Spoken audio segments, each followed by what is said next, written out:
Okay, so once your student has a Hypothesis login and you select that, just remember me or sort of thing, when you click on any of these links to the direct sources, it's going to take you to the Hypothesis version because that's the link that we put into our library that we keep.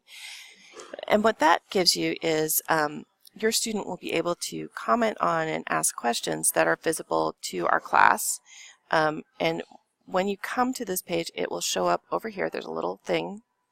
And here are comments, additional information that I've put in, links, and I expect this is the kind of thing that Mrs. Johnson loves to do. She is a classics person.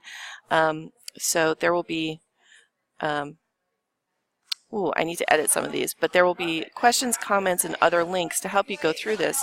Students can highlight any portion, and then you click on annotate, and then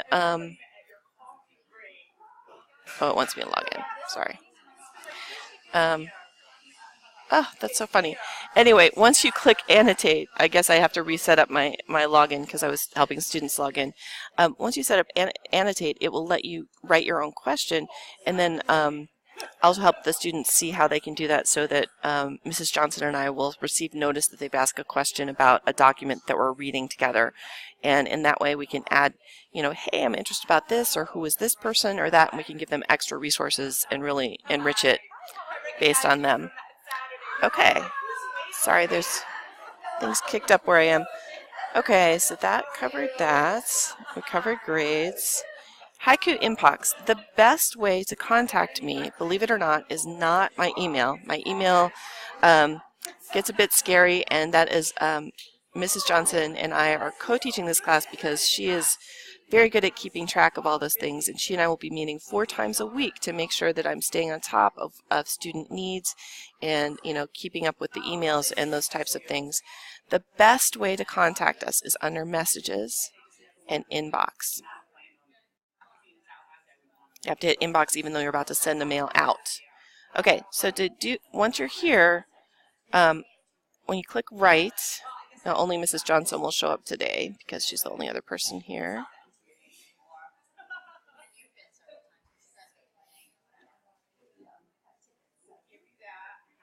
Okay, PowerSchool. Try that again.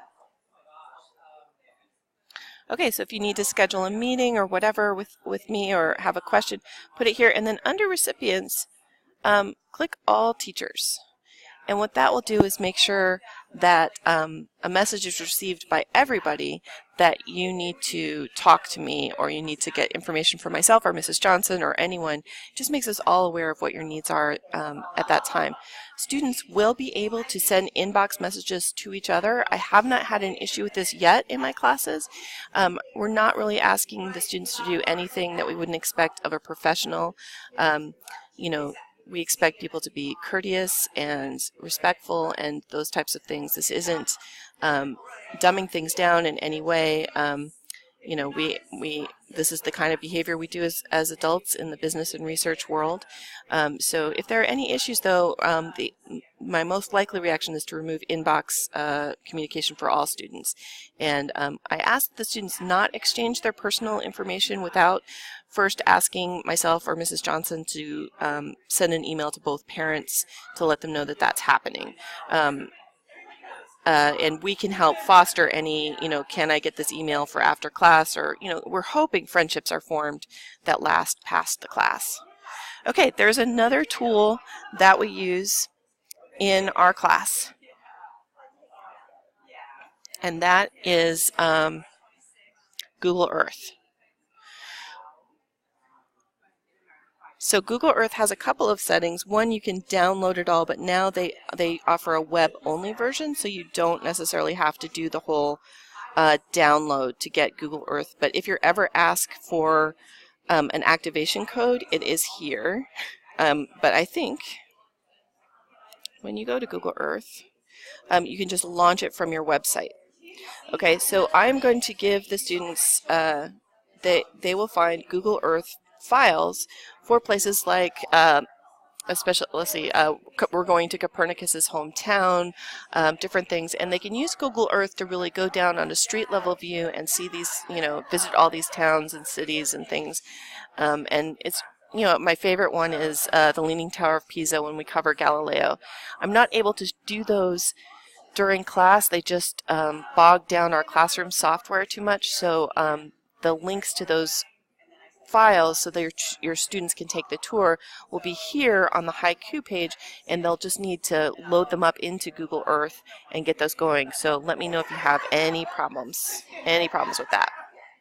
Okay, I think that is all you need to get started. Please know that I have office hours. Oh, it's recording. Sorry, I was looking. What is that? Oh, I was looking at the wrong thing. I have office hours every Friday right now, but I also have many open slots for one-on-one meetings with students. Usually Skype is easier, so we don't have to use the classroom, but if you don't have Skype, we can set up something when the classroom is free. And the vast majority of those open slots go unused every year, so please don't hesitate to ask me about that.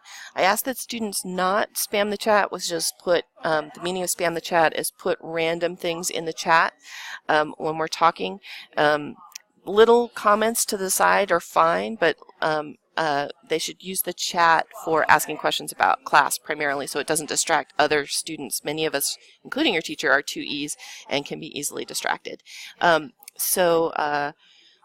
Please make sure your students have, even if they're using the microphone on their laptop, make sure they have earbuds or earphones, because I love to hear them talk. I love to hear their voices, and so do the other students. But if they don't have earphones, we'll get feedback through the system, and that can make it an unpleasant thing for the students, and I think it really discourages them from asking questions again if they get that feedback the first time they ask questions. So that's it. Please do get in touch with us, and we will be getting in touch with each of you, checking you off our list to make sure you're all settled in for the class. Thanks so much. Bye.